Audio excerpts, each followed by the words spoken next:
Corona পরিস্থিতির কারণে শিক্ষা প্রতিষ্ঠান বন্ধ থাকা অবস্থায় DKGS ইউনাইটেড কলেজের অনলাইন ক্লাসগুলো নিয়মিত চালু ছিল এবং এখনও আছে। ক্লাসগুলো কলেজের নিজস্ব ইউটিউব চ্যানেল DKGSUC বাংলায় আপলোড করা আছে। প্রিয় শিক্ষার্থীরা, তোমরা চ্যানেলটিকে সাবস্ক্রাইব করে সংযুক্ত থাকবে আশা করছি। প্রিয় শিক্ষার্থীবৃন্দ, আশা করি তোমরা সকলেই ভালো আছো। এই করোনা সংকটকালীন সময়ে আমিও ভালো আছি। ইতিমধ্যে আমি মডিফায়ারের উপর একটা ক্লাস নিয়েছি। গত ক্লাস ছিল প্রি মডিফায়ার, আজকের ক্লাস হচ্ছে পোস্ট মডিফায়ার। যারা মডিফায়ার ক্লাসগুলো বুঝো নাই তারা কমেন্ট বক্সে কমেন্টস করবা। আর গত ক্লাস ছিল মডিফায়ার মানে হচ্ছে যে এমন একটা ওয়ার্ড, এমন কতগুলো ওয়ার্ডস, ফ্রেজ বা ক্লজ যা অতিরিক্ত তথ্য প্রদান করে।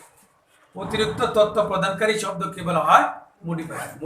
Modifier is giving additional information about noun pronoun. Noun এবং প্রোনাউন সম্পর্কে অতিরিক্ত তথ্য প্রদানকারী শব্দকে বলা হয় মডিফায়ার। আসলে মডিফায়ার মানে অতিরিক্ত তথ্য প্রদানকারী। গত ক্লাসে পড়িয়েছিলাম প্রি মডিফায়ার। আজকে পড়বো আমি পোস্ট মডিফায়ার। তাহলে পোস্ট মডিফায়ার হচ্ছে কি, যে ওয়ার্ড, যে মডিফায়ার নাউন বা নাউনের পরে বসে, নাউন বা নাউন ফ্রেজের পরে বসে মডিফাই করে, মানে অতিরিক্ত তথ্য প্রদান করে, তাকে বলা হয় পোস্ট মডিফায়ার।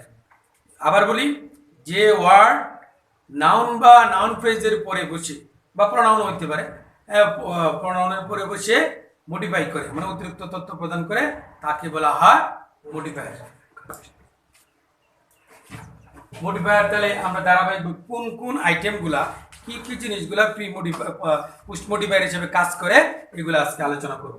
এক number, infinitive phrase post modifier হিসেবে কাজ করে। Present participle phrase post modifier হিসেবে কাজ করে। Past participle phrase post modifier হিসেবে কাজ করে। প্রিপজিশনাল ফ্রেজ পোস্ট মডিফায়ার হিসেবে কাজ করে। অ্যাপোজিটিভ বা কেস ইন অ্যাপোজিশন, এটা পোস্ট মডিফায়ার হিসেবে কাজ করে। রিলেটিভ ক্লজ পোস্ট মডিফায়ার হিসেবে কাজ করে। অ্যাডভার্ব পোস্ট মডিফায়ার হিসেবে কাজ করে। শিক্ষার্থীবৃন্দ, তোমরা এই যে 4টা আইটেম চটপট করে খাতায় লিখে পেলো। তাহলে আমি আশা করি লিখছো। এখন আমি প্রথমটা পড়াবো, ইনফিনিটিভ ফ্রেজ। ইনফিনিটিভ ফ্রেজ হচ্ছে to plus verb, to plus verb, to plus verb plus extension বা something, to plus verb plus something, এটাকে বলে infinitive phrase. To plus verb plus something বা extension, we can extension, to plus verb plus something, এটাকে বলে infinitive phrase. যেমন কয়েকটা infinitive phrase গঠন লেখো। টু ডু দ্য ওয়ার্ক লেখো, টু ডু দ্য ওয়ার্ক। শিক্ষার্থীবৃন্দ, তোমরা খাতা নিয়ে ready?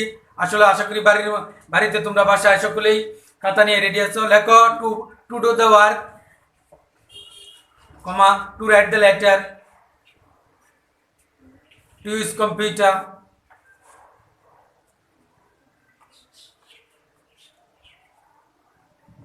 to water in the garden,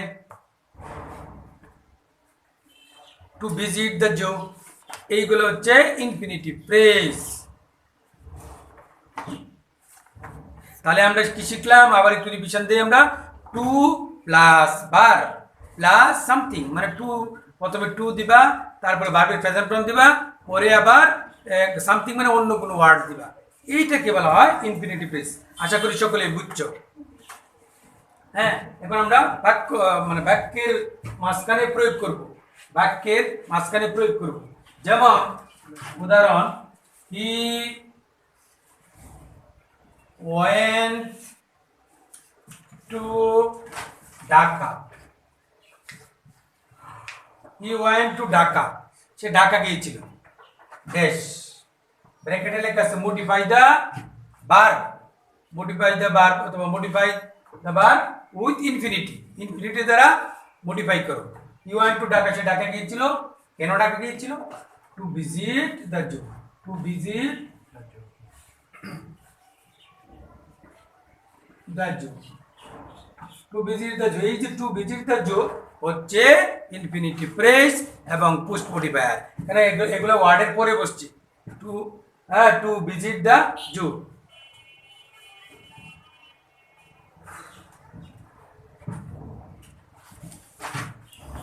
his plan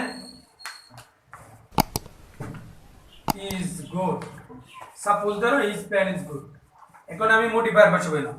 his plan to make a garden, to make a garden, to make a garden, এটা হচ্ছে to make a garden. শিক্ষার্থীবৃন্দ খেয়াল করো আমার লুক এট দ্য ব্ল্যাকবোর্ড, যে হিজ প্ল্যান, তার পরিকল্পনা to make a garden, হ্যাঁ মেক এ গার্ডেন হলো হচ্ছে ইনফিনিটিভ ফ্রেজ, হ্যাঁ ইজ গুড। তাহলে টু মেক এ গার্ডেন, হ্যাঁ টু মেক এ গার্ডেন হচ্ছে ইনফিনিটিভ ফ্রেজ, টু ভিজিট এ জো এটা হচ্ছে infinitive phrase.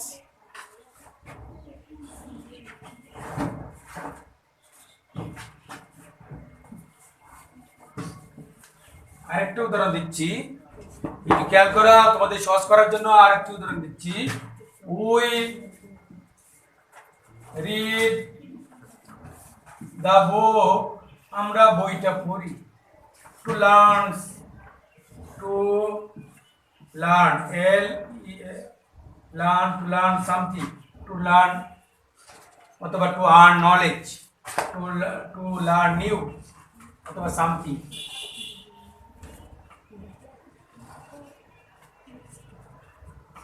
We read the book to learn something. We read the book to gather knowledge. We read the book to earn knowledge, to gather knowledge, to gain knowledge. ইত্যাদি ইত্যাদি। অর্থাৎ হচ্ছে to plus verb হচ্ছে infinitive phrase. আশা করি সকলেই বুঝছো। হ্যাঁ, তাহলে চট করে লিখে বলো খাতায়, এবং যদি না বুঝো কমেন্ট বক্সে কমেন্টস করো।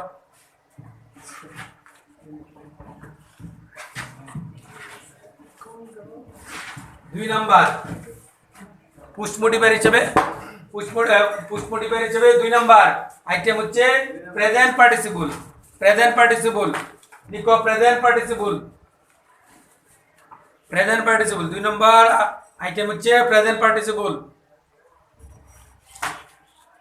প্রিয় শিক্ষার্থীবৃন্দ, ভাষার মাঝখানে তোমাদের অবশ্যই একই মানে বোরিং ফিল করছো, তাই মাঝে মাঝে অনলাইনে ক্লাসে অ্যাটেন্ড করলে তোমাদের অনেক কিছু শিখতে পারবে। তাই 2 নম্বর আইটেম হচ্ছে present participle. Present participle, present participle গঠনটা কি? ভার প্লাস আইএনজি প্লাস সামথিং। লিখো, চট করে লিখে বলো, verb plus ING plus something, verb plus ING plus something. Verb plus, যেমন verb plus ING plus something. উদাহরণ লিখো, doing the work, doing the work, writing the letter,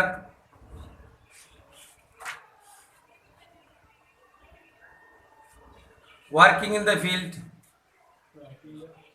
writing the letter, working in the field, using computer, visiting the zoo, visiting the zoo। এখন আমি বাক্যে সেন্টেন্সে প্রয়োগ দেখাবো। এখন আমি সেন্টেন্সের মাঝখানে প্রেজেন্ট পার্টিসিপল ফ্রেজের প্রয়োগ দেখাবো।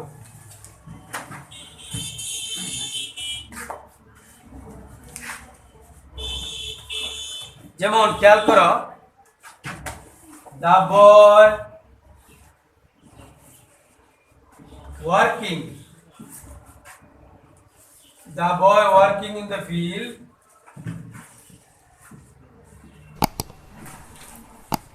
the boy working in the field is active, the boy working in the field is active। এই যে working in the field, এইটা হচ্ছে present participle phrase. working in the field এটা হচ্ছে প্রেজেন্ট পার্টিসিপল ফ্রেজ। ময়মনসিংহের ভাষা একটু টান আসে, হ্যাঁ, যারা বাইরের থেকে, বাইরের শিক্ষার্থীবৃন্দু কেউ দেখে থাকো তো ময়মনসিংহের ভাষার একটা ঐতিহ্য আছে, একটা টান দিয়ে কথা বলে। হ্যাঁ, এই টানগুলা সরানো, আসলে টানগুলা আঞ্চলিকতা না, এটা একটা আমাদের ঐতিহ্য। Working in the field, the boy working in the field is active. Working in the field হচ্ছে প্রেজেন্ট পার্টিসিপল ফ্রেজ। আরেকটা উদাহরণ দিই, I saw a bird. I saw a bird. I saw a bird flying in the sky. Flying in the sky. Flying in the sky. এই যে I saw a bird flying in the sky. Flying in the sky হলো present participle phrase. হ্যাঁ, I saw a bird. হ্যাঁ, এটা হচ্ছে flying in the sky হচ্ছে present participle phrase. আশা করি তোমরা বুঝছো। দ্বিতীয় আইটেম পাস্ট পার্টিসিপল। ভার্বের 3 নাম্বার রূপ, ভার্বের 3 নাম্বার রূপ হলো পাস্ট পার্টিসিপল। হ্যাঁ, পাস্ট পার্টিসিপল ফ্রেজ, অর্থাৎ লেখো verb 3 plus something. Verb 3 plus something. Something বলতে এখানে বোঝাচ্ছে অন্যান্য ওয়ার্ড আর কি, আদার ওয়ার্ডস। সামথিং বলতে বোঝাচ্ছে আদার ওয়ার্ডস। হ্যাঁ, ভার্ব 3 প্লাস সামথিং মানে আদার ওয়ার্ডস। Verb 3 plus other words.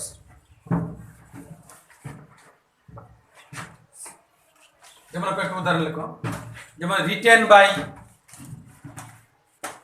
The letter written by Rahim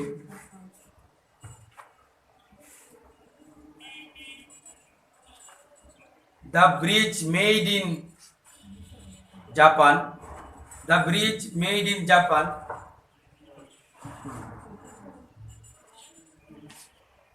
The book read by Jamal. The book read by Jamal.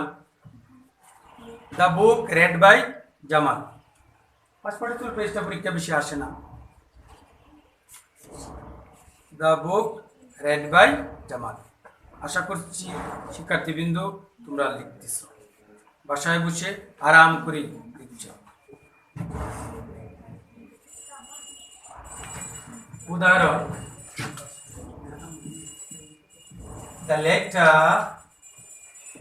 written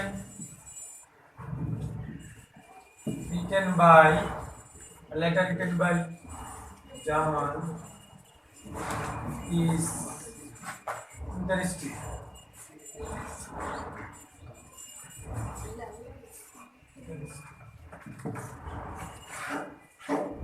The bridge is a letter written by Jamal. It is a particular phrase. The bridge. The bridge built. The bridge built in 192 was very nice. Was very nice. It's a built in infinitive phrase. Written by Jamal, built in 1992. It is past participle phrase.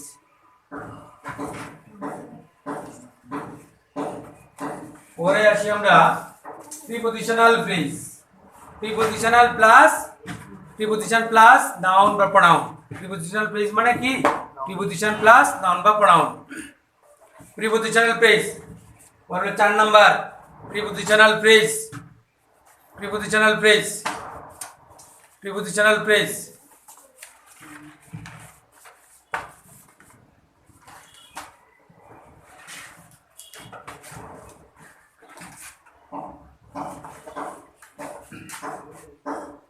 Something. Prepositional plus মানে something বলতে noun বা pronoun. হ্যাঁ, something বলতে বোঝাচ্ছি noun বা pronoun. প্রিপজিশনের পরে noun বা pronoun থাকলে এটাকে বলা হয় প্রিপজিশনাল ফ্রেজ। হ্যাঁ, প্রিপজিশনের পরে প্রিপজিশন কি? In, at, on, for, from, behind, for ইত্যাদি হলো প্রিপজিশন। ইত্যাদির পরে যদি থাকে নাউন বা প্রনাউন তাহলে হয়ে যাবে প্রিপজিশনাল ফ্রেজ। যেমন the boy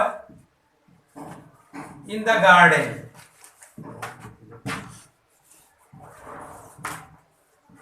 The boy in the garden is my brother.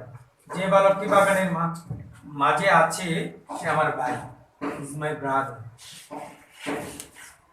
Is my brother. এই যে the boy in the garden, এটা হচ্ছে প্রিপজিশনাল ফ্রেজ। হ্যাঁ, নাউনের পরে বসছে। ইন দা গার্ডেন, এটা হলো প্রিপজিশনাল ফ্রেজ। প্রিয় শিক্ষার্থীবৃন্দ, আশা করি ভালো আছো। শেষ আজকের এই পর্যন্ত ক্লাস। কোনো সমস্যা বা কোনো প্রবলেম দেখা দিলে কমেন্টস বক্সে কমেন্টস করবা, আর এই চ্যানেলটাকে সাবস্ক্রাইব করবা। DKGS ইউনাইটেড কলেজের পক্ষ থেকে আবারও সকলকে শুভেচ্ছা, ধন্যবাদ, অভিনন্দন, খুদা হাফেজ।